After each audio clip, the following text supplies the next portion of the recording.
Magandang tanghali po sa ating lahat. Ako po si Benjamin Baho, isang mangingisda dito sa Libo, na isa sa nakakaranas sa mga problema na sa kasalukuyan po ngayon na talagang wala na pong mga isda at higit sa lahat apektado ang ating pagsisiwids.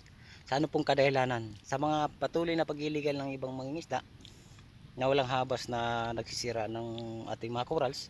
Ngayon po ay nasa side po ako, nasa mismo sa tayo po ako.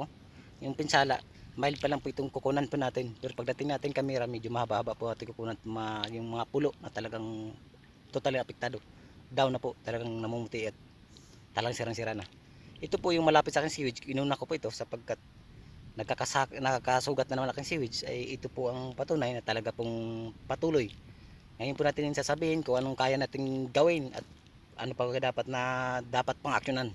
O paano pa baga natin patupad, pa-implement yung batas talagang higpitan ang mga manang mangingisdang nag-iiligal. Ito po sa tayo ko po talaga pong patay na. Mayroong nakakalipas na 4 na buwan, may 1 buwan, mayroong 3 o kay kalahating taon. Pero sa tayo ko pong ito, sa gawing kanan ko po ay talaga pong malalaking bato pinatay. Berde po yan, ibig sabihin po na yun medyo bago pa. Ito, mga siguro 6 months ito nakakalipas, kukunan natin malapit sa aking pana para makita po ninyo. Ito sana po di pasukin ng ating kamera. At ngayon sa sunod pag ko po nito, pag post ko po nito, kayo po mag-comments lang. Sabihin nyo ang dapat natin gawin, kung ano pang saan natin ito talaga pwedeng ilapit na talagang maaksyonan agad. Kaya kung ang ating batas ay sinasalahuran ng ating mga ibang mga kababayan,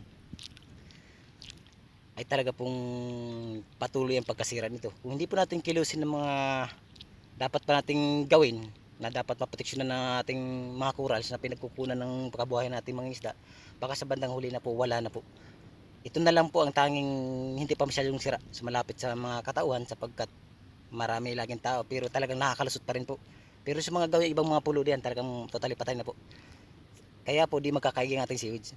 Ngayon po ito pong tayo natin, titingnan po natin. Pwede na po. Panoorin po natin mabuti. At kayo po, hingin ko po ang inyong opinion. Kung maaari lang po kayo, tumawag sa bayan o mag-chat po sa akin. Pamagitan ng aking messenger o kaya dito po sa Facebook.